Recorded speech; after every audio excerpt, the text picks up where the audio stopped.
მოგესალმებით მეგობრებო, ჩვენ ვაგრძელებთ ამოცანების განხილვას 74 ნომრიდან. მიწის ნაკვეთიდან აიღეს ხორბლის მოსავალი 15 ნაკვეთის 15%-ზე იღებენ 120 ტონას. ხოლო ხორბლის 5%-ს იღებენ 3 ჰექტრიდან. პირველ რიგში რა გვახსენდება ახლა ამ სიტუაციიდან, რასთან ხდება ასოცირება? მე მაგალითად ეგრევე პროპორცია მახსენდება. როგორ გავაკეთოთ ახლა, ხო? ანუ 15% ნაკვეთი არის. შესაბამისობა დავწეროთ ნაკვეთი, მისი 15%, ფოტოში, გადავერთო საშლელზე. 15% და მოსავალი 120 ტონა, ხო? მოსავალი 120 ტონა. 120 ტონა. ხოლო ხორბლის 5%-ს იღებენ ჰექტრიდან, 3 ჰექტრიდან. ახლა ჩვენ ვიჩვეული ვართ, რომ რაღაცნაირად პროპორციას რო ვწერთ, ერთი მუხლი რომ გავაკეთეთ, მეორე მუხლი მეორე სტრიქონიც უნდა დავწეროთ და გვინდა ახლა აქ ჩავატიოთ ეს ყველაფერი ხორბალი, ანუ მოსავალი აქ იქნებოდა 5%, აქ უნდა ყოფილიყო 3 ჰექტარი, მაგრამ აშკარად ხედავთ ამ შემოსაბამობას, ხო? არათანადობას და მოდი, მოვხსნათ ახლა ეს ჩვენ აქ და ეგ პრინციპში დამოუკიდებელი ინფორმაციაა, ხო? ტონის ქვეშ ახლა პროცენტს ვერ განვანითებ და რაღაცა იგივე სიტუაციაზე, იგივე მიწის ნაკვეთზე არის რაღაც სხვა ახალი ამბავი, ნათქვამიდან. დავიტანოთ ეს ფურცელზე ახლა. ნაკვეთი, მოსავალი. ესე იგი, ნაკვეთი არის 3 ჰექტარი, მოსავალი არის 5%, ხო? აი შესაბამისობა არის. ოკეი. კითხვა არის, აქ ორი კითხვა პრინციპში დასული, რამდენი ტონა ხორბალი, ანუ რამდენი ტონა კითხვის ნიშანი დავსვათ, რამდენი ტონა ხორბალი მოდის 1 ჰექტარზე და მეორე კითხვა არის, რამდენი ჰექტარზე მოდის, ანუ რამდენი ჰექტარზე მოდის 1 ტონა ხორბალი. ოკეი, კი, უპასუხებთ. აი, გასაგებია ინფორმაცია დატანილია ფურცელზე, მაგრამ რა განსაგიჩნდება და რის საჭიროებას განიცდით და გრძნობთ ამ შემთხვევაში? შენ რომ უპასუხო ახლა მაგალითად რამდენი ტონა ხორბალი მოდის 1 ჰექტარზე, როგორ გააკეთებდი ამას? ხო შეძლებდი შენ გწოდნოდა, რომ რაღაცა X ტონა ხორბალს იღებ რაღაცა Y ჰექტარზე და მოიცა, დამთავრებული იქნებოდა, დაალაგდებოდა ყველაფერი, უპრობლემო და აეწყობოდა, ხო? როგორ გავარკვიოთ ახლა ეს? როგორ მივაგნოთ ამას? აი რაღაცა არა აქვს მნიშვნელობა რამდენი ჰექტარზე გვეცოდინება, რამდენი ტონა მოდის, თავარია რომ ვიცოდეთ. მოდი მაშინ როგორც ხდება ხოლმე ხშირად რაც მოგდის აზრად, აი მთელი მიწის ნაკვეთი არ იქნება მთელი მოსავლის შესაბამისი? მე ხო ვეძებ რაღაც შესაბამისობას, კითხვაში დასული შესაბამისობა რომ ვიპოვო. და პრინციპში გარანტირებულად შენ რა გეცოდინებოდა? შენ გეცოდინებოდა რომ მთელი მიწის ნაკვეთი რაც იქნებოდა ეს 100%, მასზე მოვიდოდა მეგობრებო 100% მოსავალი, ხო? მოსავალი მოვიდოდა 100% ფართობზე. და ხო არ გავიგოთ მეგობრებო, იგივე 100% ნაკვეთზე ფართობზე რა ხდება? რა იქნებოდა? X ტონა. უნდა მეგობრებო, ეს X ტონა იქნება 100% მოსავალი, ხო? თელცის ნაკვეთზე მოდის 100 ტონა, 100% მოსავალი. აქ 15 X უდრის 120 ჯერ 100 და ეს გამოდის 800 ტონა. და ანალოგიურად, თუ მე აქ მოსავლის 100%-ის შესაბამის ნაკვეთს გავარკვევდი, ეგ რა ნაკვეთი იქნებოდა? მთელი ნაკვეთი, სრული ნაკვეთი არ იქნებოდა? 5Y უდრის 3 ჯერ 100 და ეს იკვეცება და Y გამოდის 60. 60 ჰექტარი. აჰა, ერთი შესაბამისობა ვიცით, ჩვენ ვიცით რომ 800 ტონა შესაბამება მეგობრებო 60 ჰექტარს. ასე, ძალიან კარგი. და ახლა რაც გინდათ ის გავარკვიეთ. აჰა, 1 ტონა ვერ გავარკვევ, ახლა რამდენ ჰექტარზე მოდის? კი, გავარკვევთ და მარტივი მისახვედრი აქვს, რომ პასუხი იქნება მეგობრებო 60 მე 800-დი, ანუ 3 მე 40-დი ჰექტარი. ეგ მეორე კითხვაზე პასუხია. და პირველ კითხვაზე პასუხს ვერ გავარკვევდი, 800 ტონა შეესაბამება 60 ჰექტარს და რამდენი ტონა შეესაბამება 1 ჰექტარს. რა თქმა უნდა, გავარკვევდი და პასუხი პირიქით 43 იქნებოდა. იმედია, პროპორციის მარტივ გამოყენებას აქ მივხვდით და განსაკუთრებული ჩაძიება ამას აღარ ჭირდება. ცოტა მშრალია ხოლმე პროპორციების გამოყენება, მაგრამ არ არის რთულების სახვედრი, რთული ასოცირება, რთულად ასოცირება. აქ ახლა ერთი შეგვიძლია ცოტა სხვადასხვა მიდგომად ჩავთვალოთ, თუ თავიდანვე მიხვდებოდი, რომ არ იყო სავალდებულო მეგობრებო, თქვენ გაგეკვიათ მაინც და მაინც 100%-ს რა შეესაბამება. შლოს მომიშნა.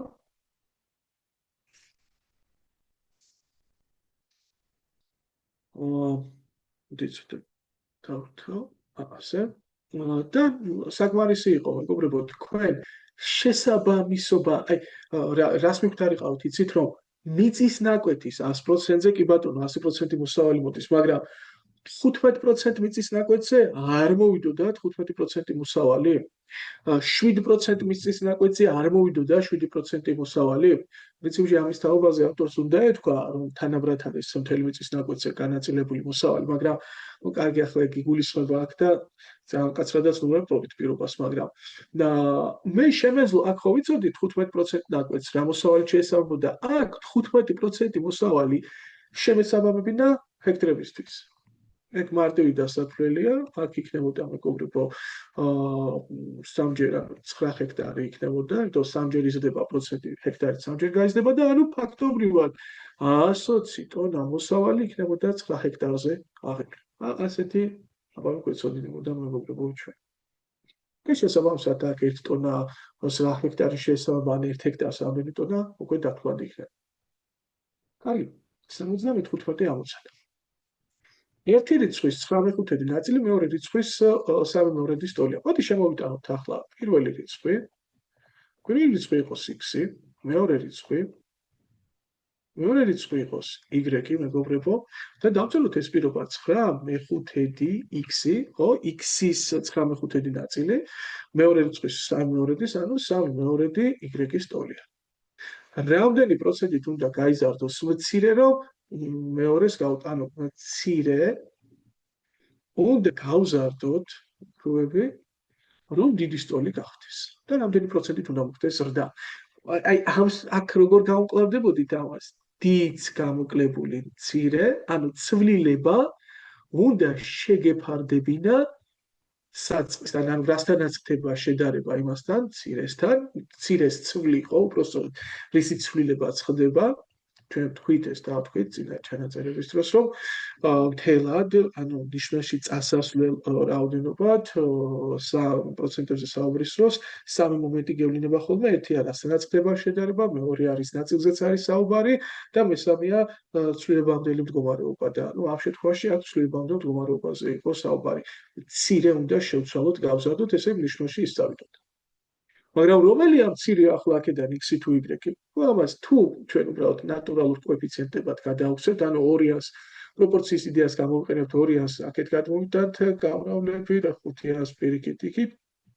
ვიღებთ მეგობრებო, 18 x უდრის 15 y-ს და თუ შევკვეთთ ახლა ამაზე ცოტა პატარა რიცხვები რომ დაგვრჩეს, 3-ზე 6x უდრის 5y-ს, ხო?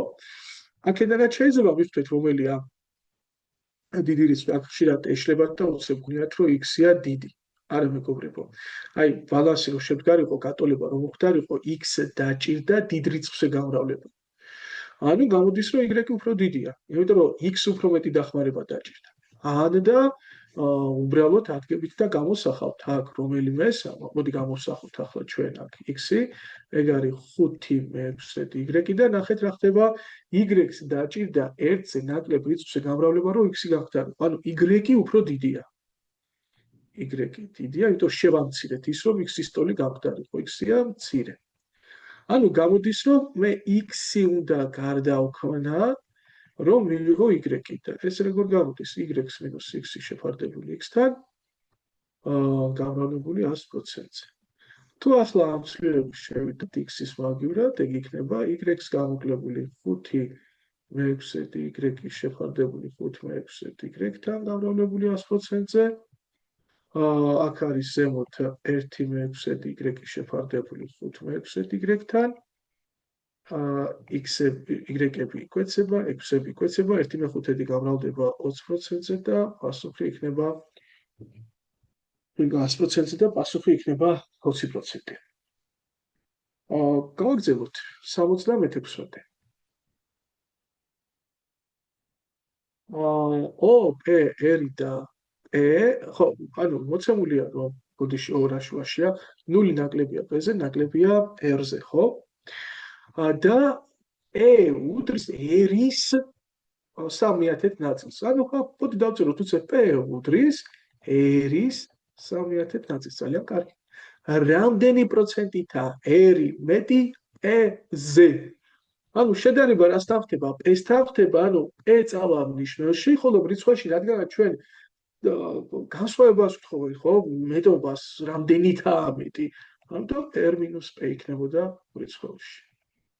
შესაბამისად, ახლა ჩვენ ვიცით აქ რომ E არის R, ანუ ჩავსვათ რა, R-ს გამოკლებული 3/10, R P-ს მაგივრად აქაც 3/10 R და გამოქვედება შესრულდება რიცხვებში იქნება 7/10 R მნიშვნელში იქნება 3/10 R მეათედები შეიკვეცება R-ები შეიკვეცება 7/13 გამრავლებული 100-ზე ეს არის 7/13. ნუ პროცენტებია რა თქმა უნდა ერთეული. თუ გადავაქცევთ ახლა ამას, რამდენჯერ მოთავსდება 7-3 ორჯერ, რჩება 1-3 სამჯერ მეგობრებო, მერე სამჯერ და 1/3. ნუ აი ეს იქნებოდა პასუხი. მოდი არ დავჩერდეთ ახლა ჩვენ 77-ე. ჯერჯერობით რაღაც ახალი გამოწვევები არ ხდება ამ ამოცანებში, ძალიან გავს წინა ჯერზე განხილულ სიტუაციებს. ნახოთ 77-ე რა სიახლეს ვთავაზობ. საბამოდი 4 კილოგრამი ხილი 8%-ითაა იაფი 1 კილოგრამ კაკალზე. აი მგონია რომ ახლა ძალიან ბუნებრივი იქნებოდა 1 კილოგრამი ხილი და 1 კილოგრამი კაკლის ფასი. კაკლის შემოგვეტანა აკვენიშნა, თქვათ ეს x ლარი ღირს, ეს y ლარი. მაშინ 4 კილოგრამი ხილი არ იქნებოდა 4x ლარი? კი ბატონო. და 4 კილოგრამი ხილი 8%-ით იაფი, ანუ ნაკლებია 1 კილოგრამ კაკალზე, ხო? ანუ ესე იგი გამოდის 92%. ანუ კაკალი თუ ღირს y ლარი, ესე და მასზე ნაკლებია 4x 8%-ით. ესე იგი 4x გამოდის, რაც არ უნდა ყოფილიყო, ეს 4 კილოგრამი ხილი გამოდის 92% რისი მეგობრებო 1 კილოგრამი კაკლის ფასის. ძალიან კარგი, კი ბატონო, აგერ დავალაგეთ. ესა ბოდიში y-ი დავწერე. ეს ალბომი ვიცით. ახლა კითხვა. რამდენი პროცენტით ძვირია 5 კილოგრამი ხილი 1 კილოგრამ კაკალზე? ანუ 5 კილოგრამი ხილი რამდენი პროცენტით ძვირია 1 კილოგრამ კაკალზე? ანუ შედარება რასთან ხდება? შედარება ხდება მეგობრებო 1 კილოგრამი კაკლის ფასზე, ხო? ანუ ეგ ხო y-ია, იგივე y ლარია. და ხილი 5 კილოგრამ ხილი რა იქნებოდა? იქნებოდა 5x. და რამდენით ძვირია რომ მეკითხებიან, როგორ ვიქცევით, მეგობრებო, ანუ ცვლილებაა, ხო? 5x - y, ხო? ანუ ცვლილებას უნდა დავხსნით. ფაქტობრივად, როცა სტრუქტურას უკვე დავამუშავებთ, ერთგვარ შაბლონს გავწევთ, ხო, მე ეს არც ხალხის საკეთებელი თემაა რა, აი ძალიან ჩახლობებას არ ჭირდება. სტრუქტურა გელაპარაკება თვითონ როგორ უნდა მოიქცე. უნდა შეაფარდო რასთან? 5x-თან. ანუ რა თქმა უნდა, თხილის ბოდიში რასთანაც ხდება შედარება, იმასთან უნდა შეაფართო, ხო? ჩვენ გვეკითხებოდნენ ატალზე ძვირი რამდენი თხისო, ხო? 1 კილოგრამ ატალზე და შესაბამისად Y-თან უნდა შეფარდებულიყო და გამრავლებულიყო 100. ასეთ როგორ მოვიცეთ და აქ ალბათ აჯობებს ზემა გავსაზღვროთ X-ი, 4 გადავაკავით აქ 23 იქნება, 23 მიასედი Y-ის ტოლია და აქ იქნება 5 ჯერ 23 მიასედი Y-ს გამოკლებული Y-ი შეფარდებული Y-თან ეს გამოკლებული 100-ზე. ზემოთ ეს არის 115, 115-ს გამოვაკდება მეგობრებო Y-ი, ანუ ესა 15 მიასედი Y-ი დარჩება მრიცხველში, Y-ი გამოკლებული 100-ზე, Y-ები იკვეცება, აქ 100-ები შეიკვეცებოდა და 15% გამოვიდოდა მეგობრებო. ვფიქრობ არ გაგიჭირდება ცოტა დაძაბული ამოცანა იყო, ცოტა, მაგრამ მგონია რომ ნორმალურად დავიძრეთ თავს ამ სიტუაციაშიც. 78. ან 2 არიცხვი მეტია B რიცხვზე 50%-ით, ანუ 2A რომ მიიღო, ესე იგი B-ს მისი 50% კიდევ უნდა დამატო, ანუ B-ს 150% გჭირდება, ხო? ანუ 2A გამოდის B რიცხვის 150%. რამდენი პროცენტითაა მეტი 1 მეაედი 1 მებედზე, ხო, საინტერესოა, ხო? ანუ როგორ დავწეროთ? კითხვა არის ასე, 1 მეაედი 1 მებედზე, ასე, რამდენი პროცენტით მიდია. ანუ იდეაში ჯერი, ესე იგი 1 მებედი უნდა გავზარდოთ ჩვენ, ხო? რომ მივიღოთ 1 მეაედი. ასე შევხედოთ. პირდაპირ როგორც ვაკეთებთ, ახლა არ დაგაბრუნებთ, სხვანაირი საუბარს არ დავიწყებ. უბრალოდ ჩანაწერი თითქოს ახლა გამოდის, რომ ეს უნდა შეცვალოთ და იპოთეზას არ გავაკეთებთ, რომ ამას ცვლილების დროს ვიყენებ და ერთი რამდენი პროცენტით მეტია, ხო? მეტია. 1 მებედზე და შედარება რასთანაც ხდება ის ხომ მიდის ნიშნულში, ანუ 1 მებედი ხომ მიდის ნიშნულში და მრიცხველში რა იწერება, რადგანაც ჩვენ პროცენტულ სიჭარბეს გთხოვენ, განსხვავებას გთხოვენ, ანუ სხვაობა უნდა წავიდეს. 1 მეაეც გამოკლებული 1 მებედი, მეგობრებო, შეფარდებული რასთანაც ხდება იმას, შედარება იმასთან და გამრავლებული x პროცენტზე. ასეთი ამბავი იქნებოდა. მოდი შევიტანოთ ახლა ჩვენ ნიშნულობები. ისე მოქრუები, მოდი პატარა მაღალაკობა გამოვიყენოთ და კი არ გავსაზღვროთ B-ი. მოდი 1 მეაედი გავსაზღვროთ 1 მებედით და უფრო მარტივად ჩაისვლა. მოდით ნახეთ, ანუ გამოდის ახლა აქედან 2A უდრის 3 მეორეთი B-ს, ანუ 2 გადმოვიდავთ გამრავლებით, 4A უდრის 3 B-ს და რა თქმა უნდა სტანდარტული ჩასმა იქნებოდა აი 100 მაგივრად. ახლა ჩვენ აქ ესე A უდრის 3 მეოთხედი B და ეს 3 მეოთხედი B შეგვეტანა 100 მაგივრად. მაგრამ მოდი ასე დავწეროთ ახლა ცოტა სიახლეით შევიტანოთ რა. ნახეთ B რომ გადმოვეტანა გაყოფით და აქ A გადმოვეტანა გაყოფით რა. ესე იგი 4 მებედი ხო იქნებოდა 3 მეაედის ტოლი. ხო, აი B გაყოფით გადმოვიტანე, 4-ა გაიყოფოდა B-ზე, მე A გაიყოფოდა გადმოვეტანა იქით და აქედან რა გამოდის? აი 3 რომ გადავიტანო ახლა გაყოფით, ხო გამოვა რომ 1 მეაედი აქ 1 დარჩებოდა, უდრის 4 შეფარდებული 3 B-სთან. ვითომ ხო, იყოს ასე. ასე განსაკუთრებული არაფერი პრინციპში. და მოდი ეს შევანოთ ახლა აქ. ანუ 4 შეფარდებული 3 B-სთან მინუს 1 შეფარდებული B-სთან, 1 შეფარდებული B-სთან. ეგ გამოდის, როცა გაერთმშრალიანებ მრიცხველს, 3 მებედი იქნება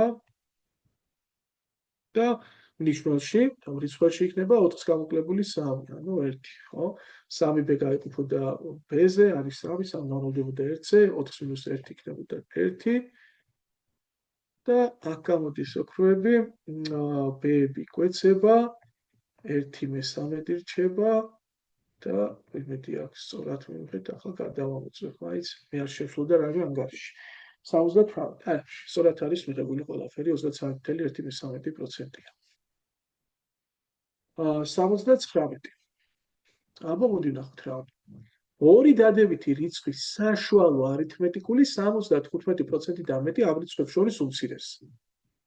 ახლა ჩვენ რომ ავიღებთ თქვათ ორ რიცხვს, პირველი რიცხვი არის a, მეორე რიცხვი არის b. არჩევს ახლა აქედან რომელია პატარა, რომელია დიდი, მოდი ჩვენ დავთქვათ. ვთქვათ a ნაკლებია b-ზე, ну დადებითებია ორივე მათგანი 0-ზე მეტია. მაგრამ ვთქვათ a ნაკლებია b-ზე. ეგ შევთავაზეთ. ახლა კითხვა. უბრალოდ ჯერ ინფორმაცია მათ ისა რომ არითმეტიკული ერთიწუთით დადებითი რიცხვის საშუალო არითმეტიკული 75%-ით მეტია ამ რიცხვებს შორის უმცირესი. აჰა, ოკეი. საშუალო არითმეტიკული რა გამოდის? ეგ ხო გამოდის ამათი ჯამი გაყოფილი 2-ზე. კი?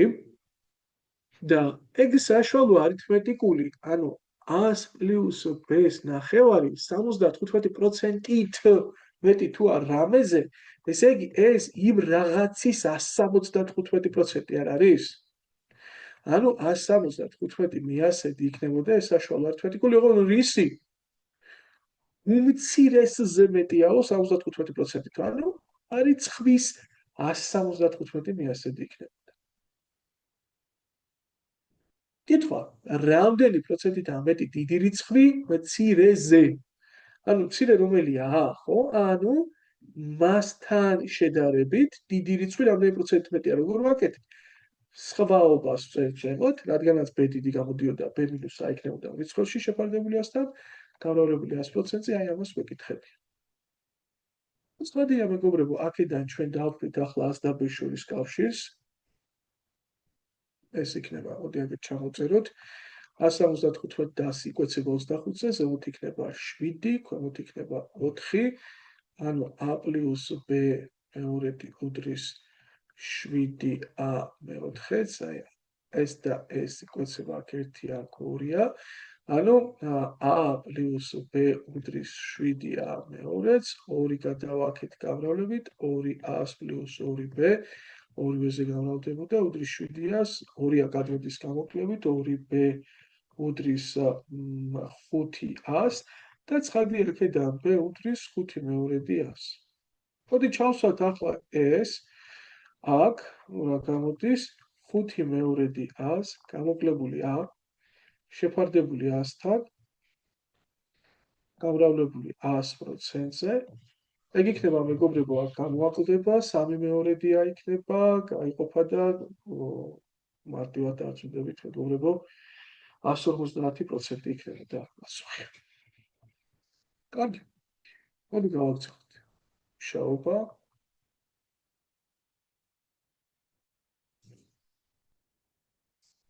მე-80, აი ეს არის. 2 არის ხო? მოდი პირველი გავარჩიოთ ჯერ. მარილის წონა ხსნარის 5% შეადგენს. ახლა შეგვიძლია აქაც ცვლადები შემოვყაროთ, მეგობრებო. ხსნარის დაასხეს ხსნარის წონაზე 4-ჯერ მეტი სუფთა წყალი, რამდენი პროცენტი გახდა ხსნარი.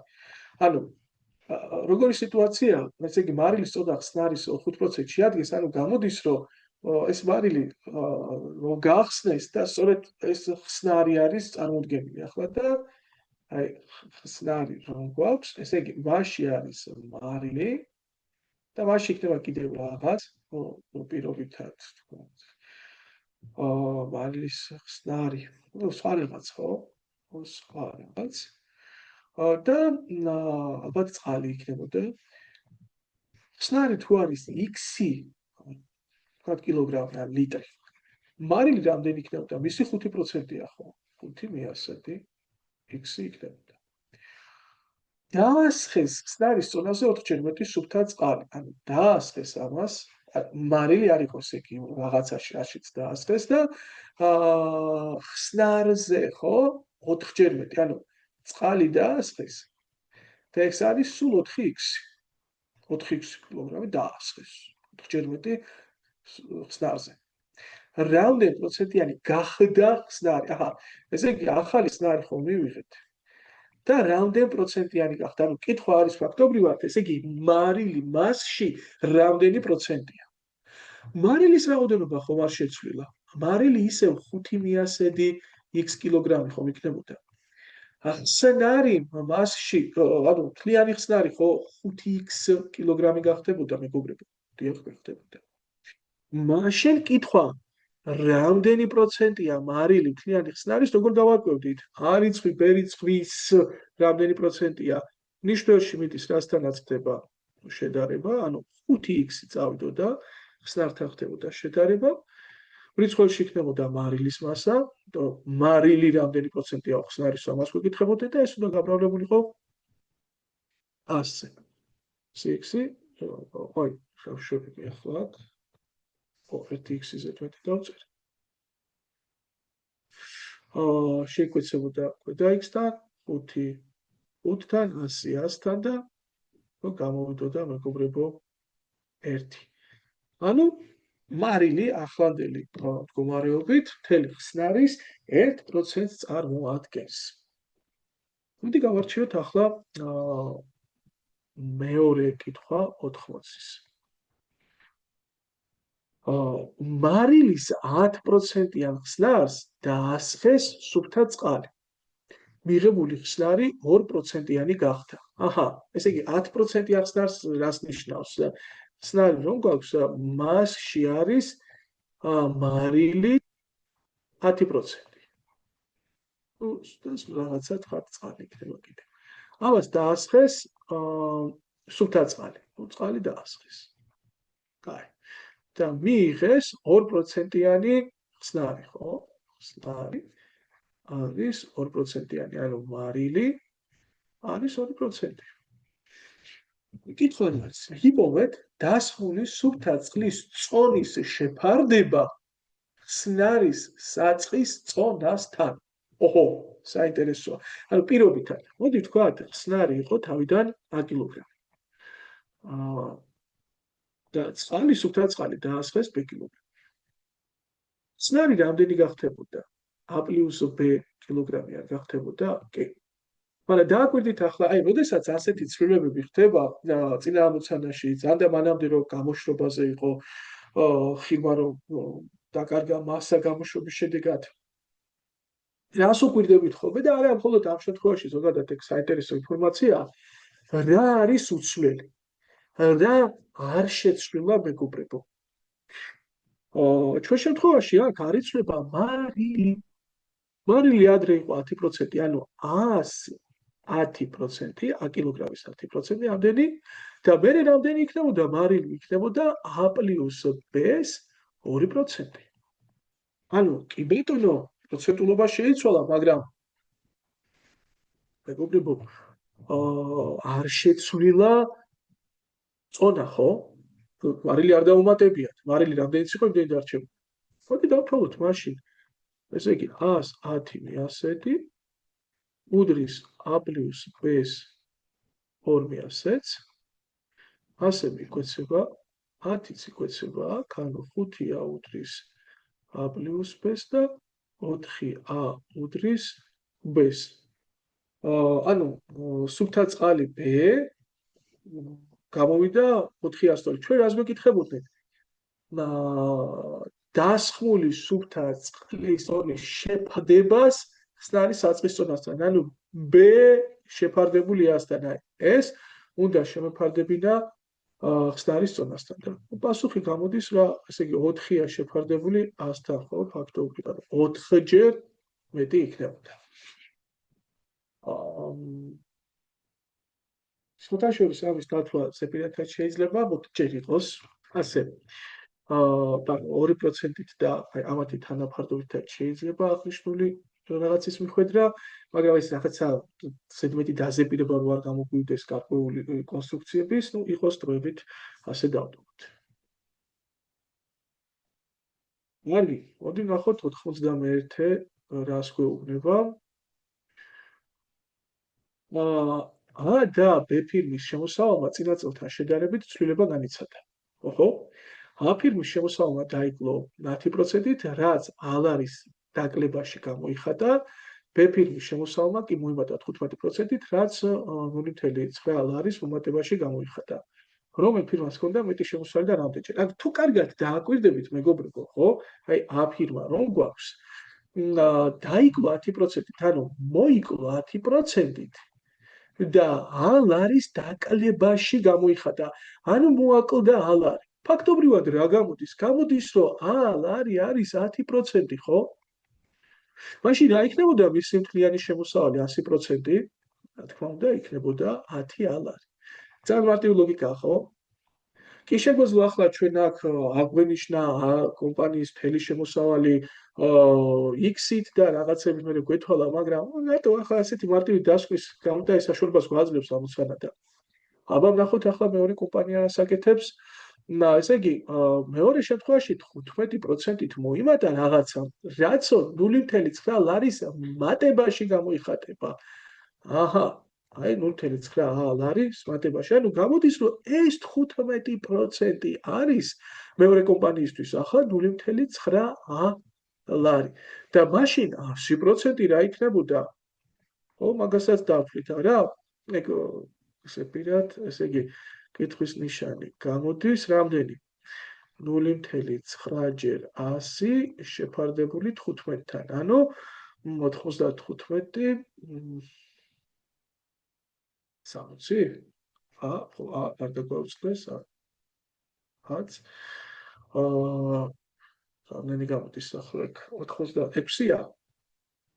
6-ია ლარი გამოდის. კითხვა. რომელ ფირმას ჰქონდა მეტი შემოსავალი, აგერ არის მეგობრებო, 10 ალარია ერთი ფირმის შემოსავალი, მეორე ფირმის შემოსავალი 6 ალარი. ანუ პირველს ექნებოდა მეტი და რამდენჯერ 10-ია გაყოფილი 6-ზე, ასე არის აები შეიკვეცება, 10-6-თან შეიკვეცება დარჩება 5/13 და შესაბამისად მეგობრებო, პასუხი იქნებოდა 5/13 ჯერ A ფირმას.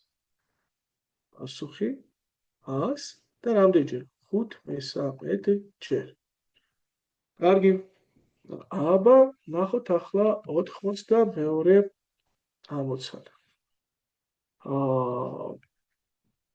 ესე იგი, მარათონული დარბენის სტარტზე 60 არაპროფესიონალი მორბენალი იყო, ფინიშთან მისვლა ყველა პროფესიონალმა სპორტსმენმა შეძლო, არაპროფესიონალთაგან კი მხოლოდ 20%-მა.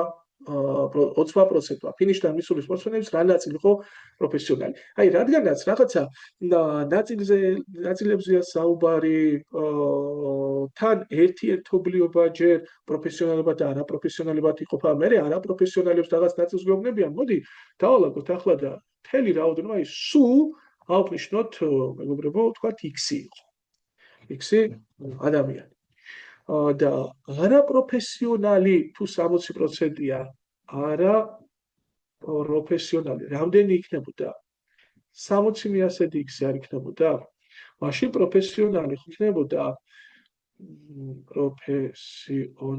იქნებოდა მეგობრებო 40 X-ი. მერე ჩვენ რა ვიცით ახლა? ფინიშთან, აი ფინიში ვინ მივიდა ფინიშთან? ფინიშთან მივიდა ყველა პროფესიონალი, ანუ 40 X-ი მივიდა და კიდევ, ანუ ამას დამატებული არაპროფესიონალების მხოლოდ 20%. აჰა, ანუ 60 X-ის 20%. აჰა. ახლა კითხვა. ფინიშთან მისული სპორტსმენების, ანუ ის ნაწილაკი აქვს ფინიშთან მისულებს, ხო? ანუ ნიშნულში მიდის ფინიშთან მისულები, რა ნაწილი იყო პროფესიონალები, ანუ მრიცხველში უნდა წავიდეს პროფესიონალი. აჰა, და გავუმრავლებდით 100%-ს. მოდი ახლა აქ დავთვალოთ, მეგობრებო, ჩემი ისა, აი 100 ვინ არჩუნებ ხოლმე, ან ფაქტობრივად 12 X-ი არ შევკვეცავ. იმიტომ რომ კარგი დასაკრები იქნება, ფინიშთან მისულები სულ გამოდის 52 X-ი და შესაბამისად ეს გამოთვლა როგორ იქნებოდა? პროფესიონალები რამდენი გამოდის, მეგობრებო? ეს არის 40 X-ი შეფარდებული. ფინიშთან მისულები რამდენი გამოდის? 52 მიასედი x-ი, გამრავლებული 100-ზე, ხო? x-ები იკვეცება, 100-ები იკვეცება, აქ იქნება 40 შეფარდებული 52-დან გამრავლებული 100-ზე, 40 და 52 4-ზე იკვეცება, ზემოთ არის 10, ქვემოთ არის 13 და ბოდიში აქ თხოვდნენ მეგობრებო, რა ნაწილია, ნახეთ, რა ნაწილია, ანუ უბრალოდ 100-ზე გამრავლება აღარ უნდა. აჰა. და შესაბამისად პასუხი იქნება 10 მე-13. აი, 10 მე-13.